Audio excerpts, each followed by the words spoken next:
Nós saudamos nessa noite a todos que estão nos visitando. Pela primeira, você pode sentar, meu querido. Isso, fica à vontade. Aleluia. Então, querido, eu quero te convidar a olhar para a pessoa que está do seu lado e dizer assim, ó: parabéns, porque você é uma pessoa de fé. Aleluia. Porque eu tenho certeza, mesmo sem te conhecer muito, que tem muita fé nesse teu coração aí, tem muita fé nessa tua vida para te tirar de casa nessa noite chuvosa, né? E trazer para a casa do Senhor. Já agradeço de antemão a nossa equipe de trabalho, da ordem aqui, que mesmo com chuva está trabalhando aqui, se dedicando.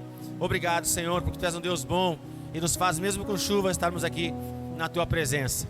Então, como eu falei a todos os irmãos, saúdo também os irmãos que estão em casa nos assistindo pela live, né? Boa noite a todos em nome de Jesus.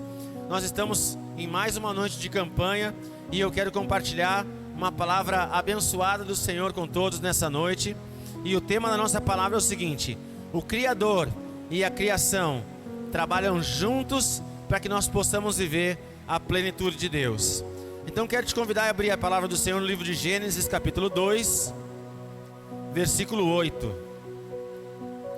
Gênesis é o primeiro livro da Bíblia. Aleluia. Gênesis 2. Gênesis 2, versículo 8. Glória a Deus. Aleluia. O Senhor Deus plantou, Gênesis 2, 8, tá? O Senhor Deus plantou no seu jardim. O Senhor Deus plantou um jardim na direção leste do Éden. Deixa eu estar mais perto da luz para eu poder ler aqui, queridos. O Senhor Deus plantou um jardim na direção leste no Éden. Ali Ele colocou o homem a quem havia formado. Glória a Deus. Louvado seja o nome do Senhor pela sua palavra. Todos nós, né? Independente... Glória a Deus.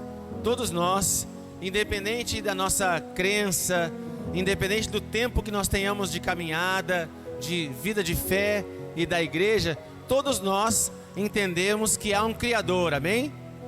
Todos nós entendemos isso, né? Que o Senhor Deus, Ele criou todas as coisas. A palavra do Senhor nos ensina no livro de Gênesis, no capítulo 1, 2 e 3, que o Senhor em 6 dias o Senhor criou todas as coisas e no 7º dia Ele descansou. Capítulo 1 de Gênesis fala assim: no princípio criou Deus os céus e a terra era sem forma e vazia, e o Espírito de Deus pairava por sobre as águas. E disse Deus: haja luz, e houve luz. E a partir desse momento, a partir do momento onde a luz brilhou, todas as coisas começaram a acontecer. Nós cremos, né, pela fé, que já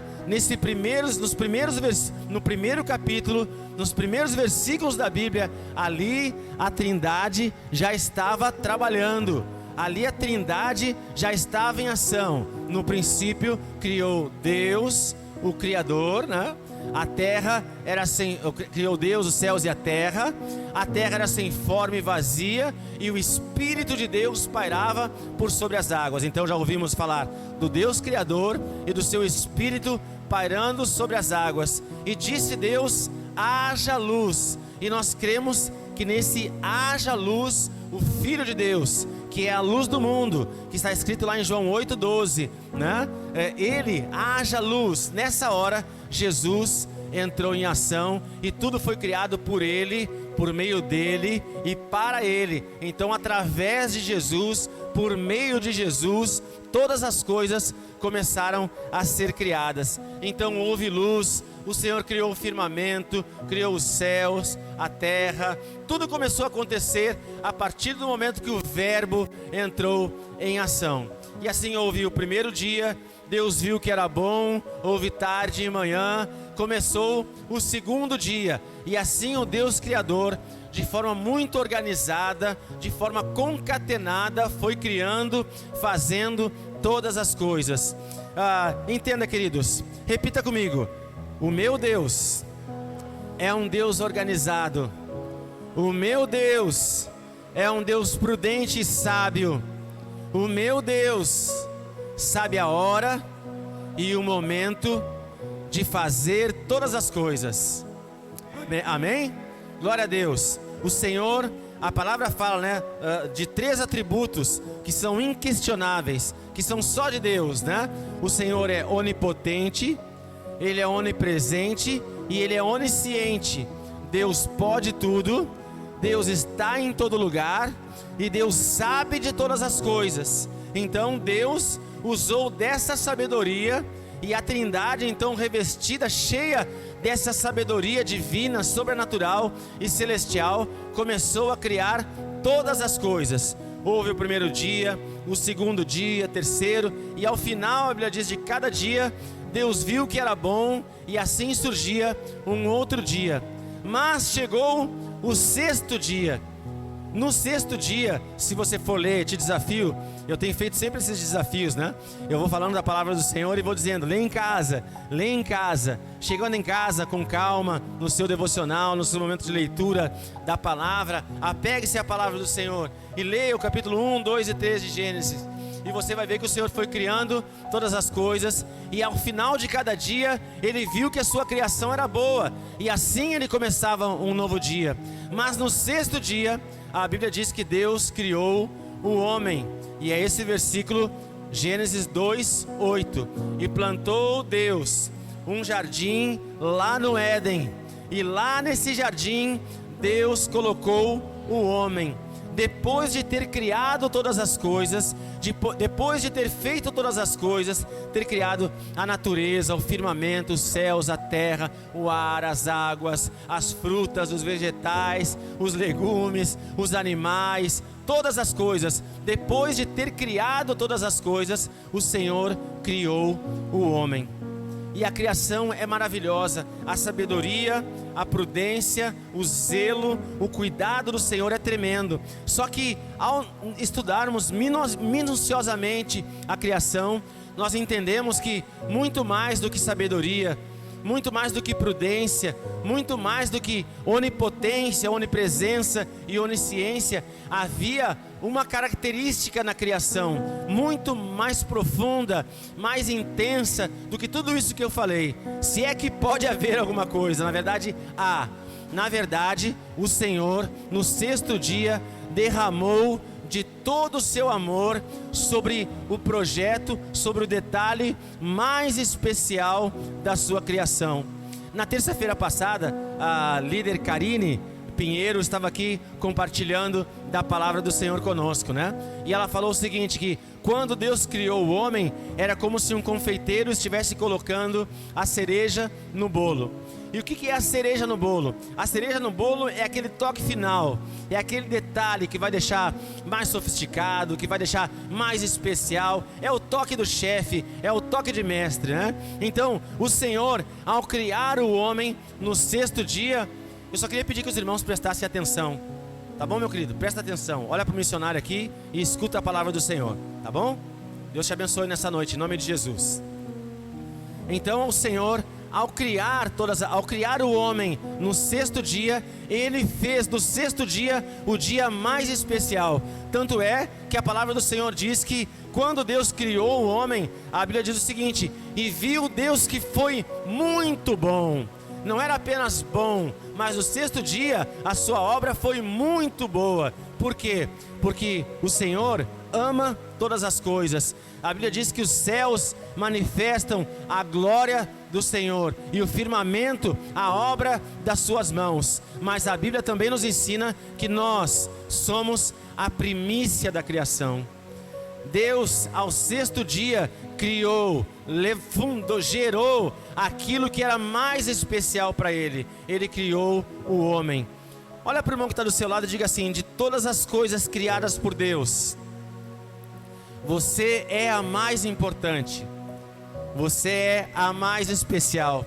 E eu já quero, aleluia, e já quero orar nesse momento por todos nós aqui, porque quem sabe no dia de hoje você tenha se acordado se sentindo um pouco menos do que você realmente é. Quem sabe você tenha se acordado nessa manhã com a sua autoestima baixa. Quem sabe você tenha passado por dias difíceis, onde você não encontra valor em si mesmo para continuar seguindo em frente e avançando. Saiba, você é aquilo de mais especial no projeto que Deus poderia ter criado. Você é a cereja no bolo. Você é a menina dos olhos de Deus. Deus ama a natureza, Deus ama todas as coisas, Deus ama os animais, Deus ama as criaturas, mas Deus ama toda criatura, mas Deus tem um amor especial pelo homem. Deus tem um amor especial pelos seus filhos. Então, ao longo dos 5 dias, o Senhor manifestou a sua grandeza, a sua sabedoria, a sua majestade, mas no 6º dia, Ele demonstrou do seu amor, da sua graça, do seu favor e da sua misericórdia. Do pó da terra Ele cria o homem, da costela de Adão Ele gera a mulher. Ele, nesse dia tão especial, Ele cria todas as coisas. E para nós termos a certeza e o entendimento de que nós somos a criação especial do Senhor, Ele cria o homem e considera encerrado o seu trabalho, e no 7º dia Ele descansa. Amém? O Senhor olhou para ti e descansou, por ter criado uma bela obra, por ter feito. A palavra do Senhor diz, abra comigo a Bíblia no livro de Efésios capítulo 6, vai um pouquinho lá para o Novo Testamento agora, livro de Efésios, lá no Novo Testamento, Efésios capítulo 2, versículo 10.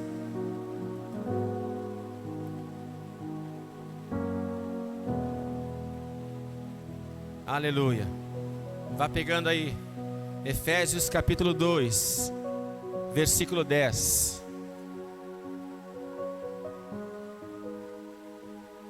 Aleluia, Deus é bom demais. Olha que lindo esse versículo, queridos. Porque somos feitura sua, criados em Cristo Jesus para as boas obras, as quais Deus estabeleceu para que andássemos nelas. Efésios 2:10, eu vou ler novamente. Porque somos feitura sua, criados em Cristo Jesus para as boas obras, as quais Deus estabeleceu para que andássemos nelas. Então, queridos, como eu falei para vocês, o Senhor plantou o homem lá no jardim, porque nós somos a sua feitura, e Ele nos colocou no seu jardim para que nós vivêssemos para as suas boas obras. Sabe o que isso quer dizer? A palavra do Senhor fala no livro de Jeremias, capítulo 29, versículo 11, que os pensamentos do Senhor a nosso respeito são pensamentos de paz. Então Deus criou o homem. O motivo, a motivação que fez Deus criar o homem foi um pensamento de paz, foi um pensamento de graça, de unção, de poder, de amor. E agora a Bíblia fala no livro de Efésios capítulo 2, versículo 10, que nós somos a sua feitura. E passando rapidamente os olhos nesse versículo, quem sabe a gente não entenda a profundidade, mas eu queria trazer um esclarecimento. A palavra está dizendo aqui, nós somos sua feitura. Essa palavra feitura, lá no original, lá no grego, a tradução original é poema. Nós somos o poema de Deus, né? Por que eu estou trazendo essa alusão, trazendo essa tradução para nos dar entendimento? Porque assim como um escritor escreve um poema inspirado em algum fator motivador, assim como um cantor escreve uma canção e compõe uma melodia inspirado em algum fato, em algum momento da sua vida, Deus se inspirou no seu amor, na sua graça e no seu favor para criar o homem. Deus criou todas as coisas e no 6º dia, Ele, cheio de amor, criou cada um de nós. Coloca a mão no seu coração agora nesse momento, meu querido. Aleluia, repita comigo. Nessa noite, eu quero crer de todo o meu coração que o Senhor Deus Todo-Poderoso me ama e tem um plano de paz e de vitória para a minha vida, em nome de Jesus, amém. e graças a Deus. Bom, então, estamos entendidos? Nós somos a cereja no bolo. Nós somos a principal criação do Senhor.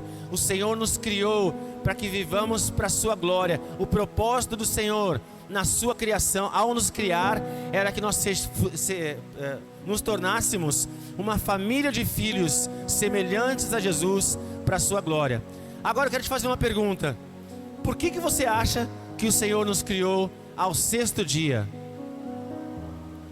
Amém.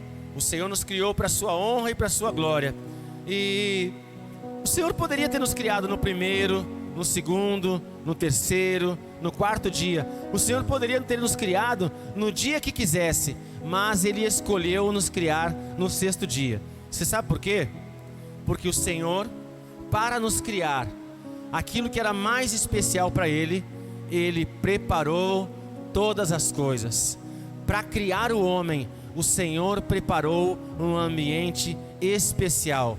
Por isso que a Bíblia está dizendo que o Senhor plantou um jardim lá no Éden. A palavra Éden significa prazer. A palavra Éden significa abundância. A palavra Éden significa plenitude. Então o Senhor plantou um jardim num lugar chamado aprazível, prazer, abundante. O Senhor escolheu um lugar abundante depois de ter criado todas as coisas, e lá nesse lugar aprazível, agradável, abundante, com plenitude, Ele gera o homem.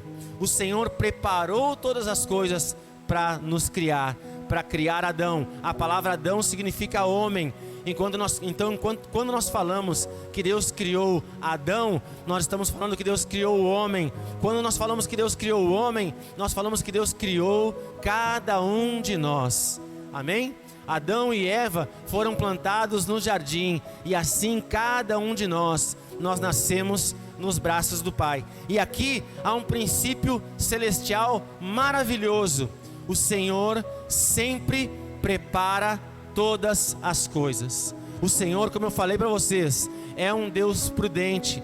O Senhor é um Deus sábio. O Senhor nosso Deus é um Deus de plenitude. A palavra plenitude, preste bem atenção nisso que eu vou te dizer. Quem sabe você já saiba, mas quero reforçar isso nessa noite. A palavra plenitude significa completo. A palavra pleno, na verdade, significa completo. O nosso Deus é um Deus pleno. O nosso Deus é um Deus completo. E Ele criou o homem quando todo o seu projeto já estava completo e faltava a cereja no bolo. E isso é um princípio maravilhoso. O Senhor sempre, quando nos leva a algum lugar, o Senhor sempre, quando nos dá uma missão, o Senhor sempre, quando nos dá um propósito, o Senhor sempre, quando nos coloca em algum lugar, Ele prepara todas as coisas. Em todos os cultos eu sempre falo essa frase, que é bem Sara Nossa Terrense. Nosso bispo Rodovalho, nossa bispa Lúcia falam bastante dessa frase. Sempre quando o Senhor nos dá uma missão, Ele nos dá a provisão. Aqui nós temos algumas pessoas, né, nos visitando nessa noite, e muitos de nós aqui hoje somos pais, né? Quantos de nós aqui, ao nascer do primeiro filho, né? Hoje a minha filha, a primeira filha que eu vi nascer, a Carol, nasceu em 1999. Ela vai fazer 24 anos, né? Então há 24 anos atrás, eu peguei uma menina com 2,517 kg, se não me engano, né? Bem pequenininha, nascida de 8 meses, na minha mão. E quando eu peguei ela na mão, a minha esposa estava na UTI, e eu peguei a Carol na mão, e meio desviado eu estava nessa época, confesso. Eu peguei ela na mão e pensei: meu Deus, como eu vou criar essa criança? Agora eu preciso tomar jeito na minha vida. Eu preciso aprender, eu preciso me tornar um homem de verdade, eu preciso me tornar um pai de verdade, para poder criar essa filha que tu me deu, né? Quando eu peguei a minha filha na mão, nos braços, eu me considerei sem condições, naquele momento, de ser um pai. Quantos passaram por esse mesmo processo que eu passei? Quase todos nós, né? No primeiro filho. No segundo a gente já está craque, mas no primeiro a gente sempre passa por isso, né? E é natural, é normal que a gente passe por isso, porque isso é um outro princípio da vida. o novo sempre traz um certo desconforto. A novidade sempre traz para a gente uma certa desconformidade. Mas lá no céu há um princípio celestial. Quando Deus permite que nós vivamos alguma coisa, Ele nos dá condições para que nós possamos enfrentar, seja qual for o momento que nós estejamos vivendo. Essa é uma frase que é secular, mas tem um princípio espiritual nisso, né? A gente sempre fala assim: Deus nunca dá um fardo mais pesado do que nós possamos carregar. Por quê? Porque Ele é um Deus sábio. Ele criou o homem depois de todas as coisas criadas. E por que Ele criou o homem depois de todas as coisas criadas? Porque Ele deu uma missão para Adão.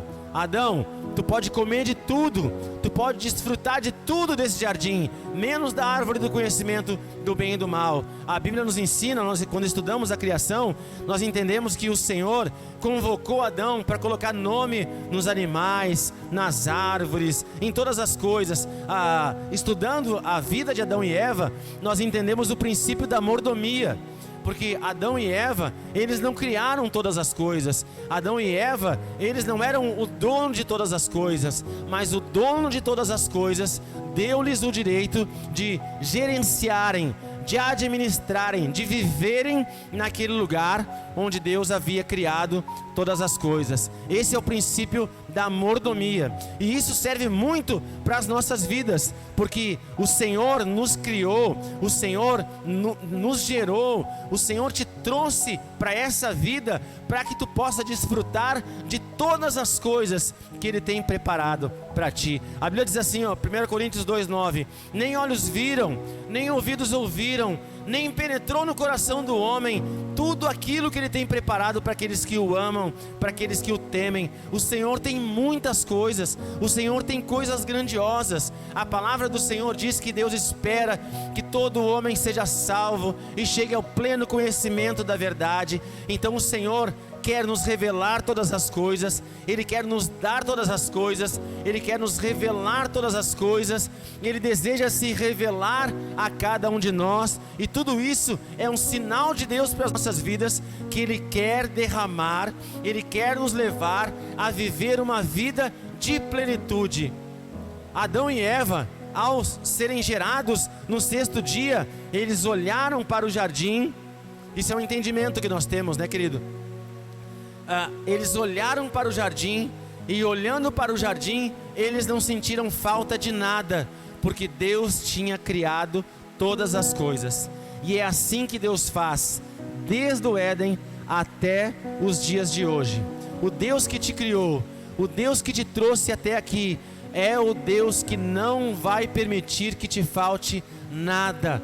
Nós cremos no Deus da plenitude, nós cremos no Deus das coisas plenas, nós cremos no Deus que supre todas as nossas necessidades. Nós cremos no Yahvé Jireh, o Deus provedor. Amém? Coloque a mão no seu coração nesse momento, querido. Feche os seus olhos, porque eu quero orar contigo. Pense agora, coloque na presença do Senhor todas as suas necessidades.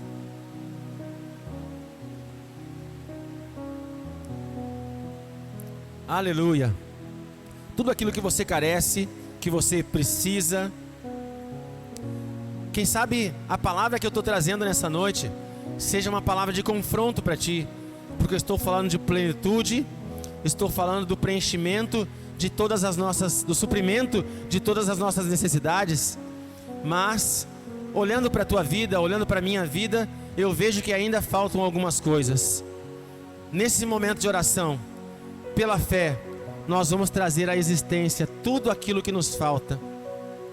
O Senhor é o nosso pastor, e nada nos faltará. O Senhor é o meu pastor, e nada me faltará. Repita em oração, diga isso: Senhor, Tu és o meu pastor, e nada me faltará. Ainda que eu ande por pastos verdejantes, a Tua vara e o Teu cajado me consolam. Deus, ao lembrar da Tua palavra que está escrita, que foi liberada no Salmo 23, eu quero te pedir nesse momento, Senhor, que Tu abra, ó Deus, as comportas dos céus, e assim como essa chuva cai sobre a terra, derrama como chuva sobre a vida dos meus irmãos o suprimento de todas as suas necessidades. A tua palavra nos ensina, nós estamos vendo isso, que tu és um Deus de plenitude. Então, Senhor, derrama da plenitude sobre a vida dos meus irmãos, supre todas as suas necessidades, na casa, na família, no trabalho, nas emoções, na vida espiritual, emocional, sentimental. Supre as carências, as necessidades. Senhor, se é um milagre que a igreja precisa nessa noite, faz um milagre, ó Deus. Se é saúde, vem restaurar agora. Se são questões financeiras, Deus provedor agora, vem suprir, Senhor. Abre as comportas dos céus e derrama provisão, derrama recursos agora, em nome de Jesus. Se é a cura da alma, Senhor, os meus irmãos estão com as suas mãos no coração. Vem curar, ó Deus, agora, em nome de Jesus. Vem, Senhor, fazer todas as coisas. Eu te peço em oração, em nome de Jesus. Amém. E graças a Deus, repita comigo: eu creio na tua palavra, eu creio na tua plenitude, em nome de Jesus. Agora, queridos, eu falei de amor, que Deus nos ama, né? Mas agora quero ser um pouco mais duro contigo. Mais duro não, mas mais firme contigo. Eu falei de plenitude aqui, né? Eu falei de que o Senhor completa e preenche todas as coisas. Agora te faço mais uma pergunta, não precisa responder, mas só reflete sobre isso. Por quê? Ao ouvir essas palavras, essa palavra que fala de plenitude, que fala que Deus preenche todas as coisas, olhando para as nossas vidas, em alguns momentos nós vemos necessidades e vemos que faltam algumas coisas. Para responder essa pergunta, eu quero te levar ao livro de Isaías nesse momento. Abra a palavra do Senhor no livro de Isaías, capítulo 1, versículo 19.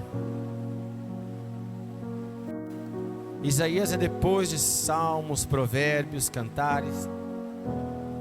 Isaías capítulo 1, versículo 19. Aleluia.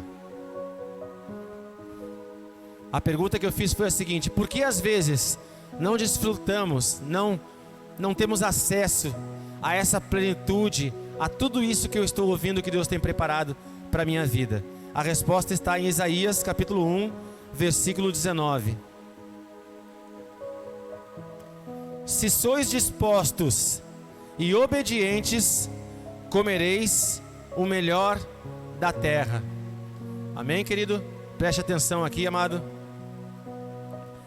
Vou ler novamente. Se sois dispostos e obedientes, comereis o melhor dessa terra. Quando eu era jovem, eu gravei esse versículo com uma outra tradução, que dizia assim: se me ouvirdes e obedecerdes, comereis do melhor dessa terra. Então, nesse versículo há uma promessa do Senhor: nós comeremos do melhor dessa terra. Repita comigo: nessa noite eu tomo posse da promessa do Senhor. Eu vou comer, eu vou desfrutar do melhor dessa terra, em nome de Jesus. Amém. Graças a Deus, aplauda o Senhor. Aleluia. Mas eu sempre ensino isso para a igreja, para os discípulos, para as pessoas que estão próximas de mim. Toda promessa é condicional. Toda promessa, para que ela se cumpra, Deus determina e estabelece uma condição. A nossa pastora, vocês vão conhecê-la se ainda não conhecem, a pastora Marisa, lá em 2018, 2019, na primeira vez que eu fui na Sara Nossa Terra, ela estava pregando, a missionária Simone estava junto comigo, e ela, de tudo que pregou, eu só ouvi uma frase, eu só tenho gravado até hoje uma frase que ela disse: dá o passo que Deus coloca o chão. Então, essa frase dela também tem uma promessa condicional, que Deus sempre vai sustentar os meus passos. Só que para Ele sustentar o meu passo, eu preciso dar esse passo de fé. Eu dou o passo e Deus coloca o chão. Se eu não der o passo, o Senhor não coloca o chão. E é justamente nesse princípio que nós estamos trabalhando aqui nessa noite. Se me ouvirdes e obedecerdes, comereis do melhor dessa terra. Então, há uma promessa do Senhor para cada um de nós, mas depende de uma condição. nós precisamos ouvir e obedecer. Ao ouvir e obedecer a palavra do Senhor, nós comeremos do melhor dessa terra. Glória a Deus por essa chuva. Um dia nós vamos ter uma forração aqui nessa igreja. Já estamos orando pelo forro de PVC e esse barulho não vai nos incomodar mais. Deus vai nos honrar. Nós vamos conseguir fazer isso. Nos ajude em oração, querido, em nome de Jesus. Se me ouvirdes e obedecerdes, comereis do melhor dessa terra. Então, para que o Senhor cumpra a sua promessa na nossa vida, nós precisamos fazer a nossa parte. E é isso que a palavra do Senhor nos ensina nesse momento. Nós precisamos ouvir e obedecer para desfrutar do melhor dessa terra. E muitas vezes nós não desfrutamos dessa plenitude. Muitas vezes nós não temos acesso a tudo que Deus tem preparado na nossa vida, porque a nossa vida não está no prumo. A nossa vida não está alinhada aos princípios e aos valores do Senhor, do reino de Deus. Muitas vezes eu converso com alguns irmãos nos aconselhamentos, nos discipulados, e eu percebo uma certa urgência que é, de certa forma, natural na vida de cada um de nós, porque nós viemos à casa do Senhor, a maioria de nós, né? A palavra não, mas há um ditado que diz assim: ou você vem no amor, ou você vem na dor.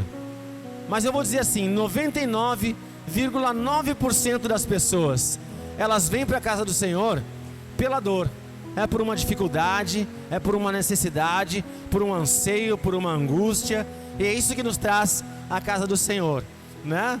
E quando a gente está com dor, quando a gente está sofrendo, quando a gente está passando por dificuldades, nós temos urgência, né? Eu passei alguns dias hospitalizado, e quando a gente sente dor, 1 minuto vira 1 hora, 1 hora vira um dia vira 1 mês, porque quando a gente tem dor, a gente quer um remédio para tirar aquela dor na hora. Então quando a gente tem uma angústia, quando a gente tem alguma necessidade e a gente vem para a casa do Senhor, a gente quer que Deus responda imediatamente. A gente está participando de uma campanha de 7 semanas, mas a gente quer que Deus faça na primeira.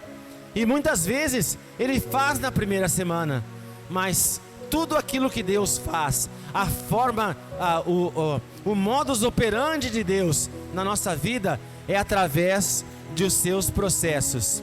Repita comigo assim: Deus sempre age na minha vida através dos processos.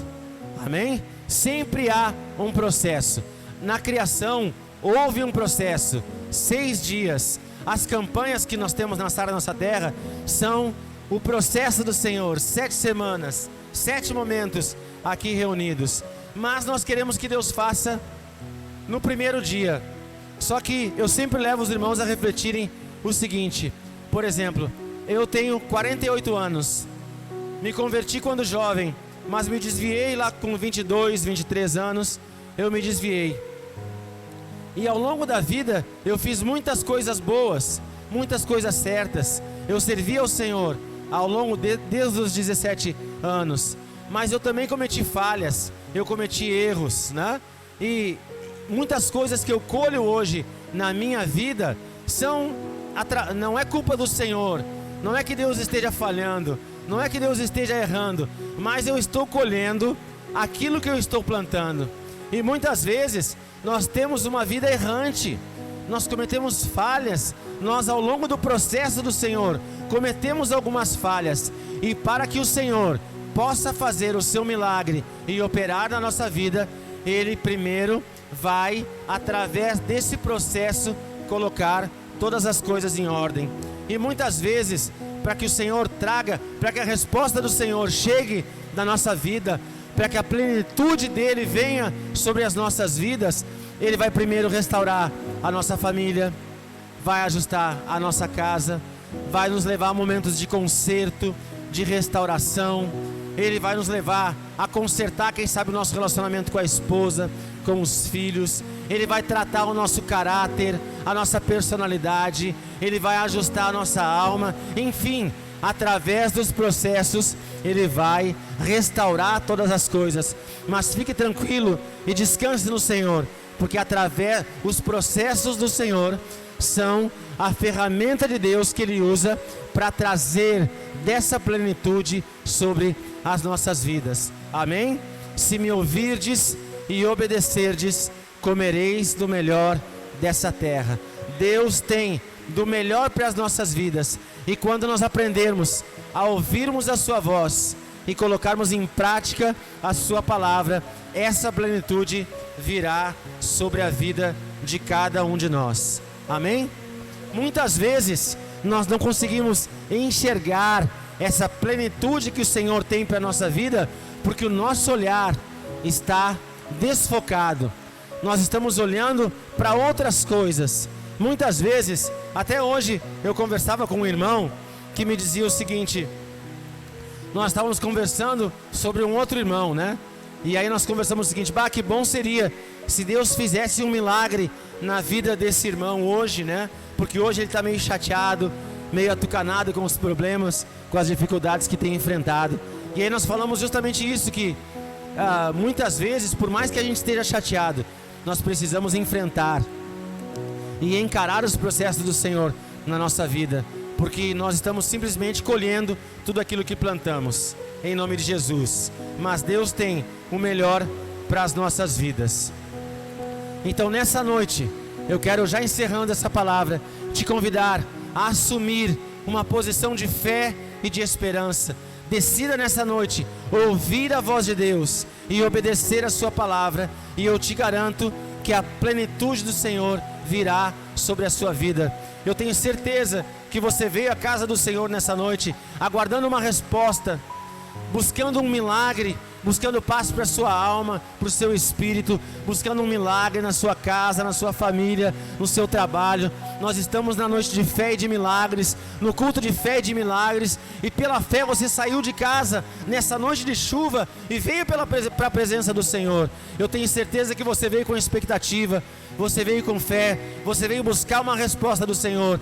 Então decida nessa noite assumir uma posição de fé e de esperança, e a resposta que você tanto carece virá na sua vida, em nome de Jesus. Para encerrar, quero falar de mais um princípio da palavra do Senhor, que diz o seguinte: sempre, isso é um princípio da física até, que o nosso bispo Rodovalho ensina, que a economicidade do universo, se existe um desejo, existe uma fonte para supri-la. Se existe uma fonte, há em algum lugar alimento para suprir essa necessidade. Se há desejo, se há necessidade, há um suprimento para essa necessidade. Querido, se Deus permitiu que nessa noite você chegasse até aqui, a sua casa, a sua presença, com uma necessidade, é porque Ele deseja supri-la nessa noite, em nome de Jesus. Eu quero ser ousado e, com a autoridade que o Senhor me deu aqui nesse lugar, nesse altar, nessa noite, eu quero te desafiar a assumir uma posição de fé, porque com certeza o tempo das respostas do Senhor na tua vida está chegando, em nome de Jesus. Ouça e obedeça a palavra do Senhor, e eu te garanto que um tempo de plenitude virá sobre a tua vida, em nome de Jesus. Amém. E graças a Deus. Você crê nessa palavra, querido? Então quero te convidar para ficar de pé nesse momento, em nome de Jesus. Aleluia. Glória a Deus. Aleluia. Bendito e exaltado seja o nome do Senhor. Eu tenho certeza que, espero que isso tenha acontecido nessa noite. Enquanto a gente vai pregando, enquanto nós vamos entregando a palavra do Senhor, o nosso desejo é que, pela fé, a palavra do Senhor vá inquietando o teu coração, no bom sentido, né? Que vá inquietando o teu coração, que vá fazendo com que cada um de nós possamos rever os nossos conceitos, os nossos valores, e aprumar a nossa vida segundo a vontade de Deus. Porque muitas vezes nós estamos fazendo aquilo que é certo aos nossos olhos. Muitas vezes nós estamos vivendo e agindo de acordo com aquilo que nós achamos que é correto, mas nem sempre aquilo que nós achamos que é correto segundo aos olhos de Deus. Hoje, no mundo, aí fora, existe o que nós chamamos de, o que se diz, né, do politicamente correto. Então, quem sabe nós sejamos politicamente corretos e a gente diga em alguns momentos da vida: eu não faço mal a ninguém, eu não prejudico as pessoas, né? Eu não assalto bancos, eu nunca matei ninguém, eu não sou um assassino, né? Eu não cometo aqueles pecados que são considerados moralmente, né, desprezíveis, né? Mas, segundo a palavra do Senhor e diante dos olhos de Deus, será que nós estamos conseguindo, ao longo da nossa vida, ouvir e obedecer à palavra do Senhor? O segredo de uma vida abundante está nesse versículo: se ouvirdes e obedecerdes, comereis o melhor dessa terra. O Senhor nos criou no sexto dia, preparando todas as coisas para nós, porque Ele nos ama. Ele criou um ambiente perfeito para que nós tenhamos uma vida abundante. Mas, assim como Adão e Eva, que pecaram e perderam o direito, o privilégio de estarem no Éden, no jardim, muitas vezes nós, pelas nossas atitudes, nos afastamos dessa plenitude do Senhor para as nossas vidas. Mas hoje há um convite ecoando no céu, chegando ao coração de cada um de nós. O Senhor está te chamando: venha para essa vida de plenitude, venha para essa vida de abundância. O Senhor diz em João 10:10, Jesus disse: eu vim para que todos tenham vida e vida abundante. O Senhor tem uma vida plena, o Senhor tem uma vida abundante para cada um de nós. Escuta o convite do Senhor e decide ouvir e obedecer a sua palavra nessa noite, em nome de Jesus. Aleluia. Aponta para a direção da tua casa e vamos orar nesse momento em nome de Jesus. Pai amado, Deus querido, eu quero te pedir que toda a unção, que toda a graça, que todo o movimento celestial que foi derramado nessa noite sobre as nossas vidas, alcance a casa de cada um dos meus irmãos. Vem suprir as suas necessidades, vem suprir as suas carências, vem honrar a vida, a casa e a família do trabalho de cada um dos meus irmãos. Derrama da plenitude e da abundância sobre a vida de cada um de nós. Que tenhamos um restante de semana abençoado, para a honra e glória do teu santo nome. Que o Senhor te abençoe e te guarde, que o Senhor levante a luz do seu rosto sobre ti, e que o Senhor te dê shalom, te dê a paz. Vá para a melhor semana da sua vida. Que o Senhor te abençoe e te guarde, em nome de Jesus. Amém. Graças a Deus. Vamos em paz, queridos.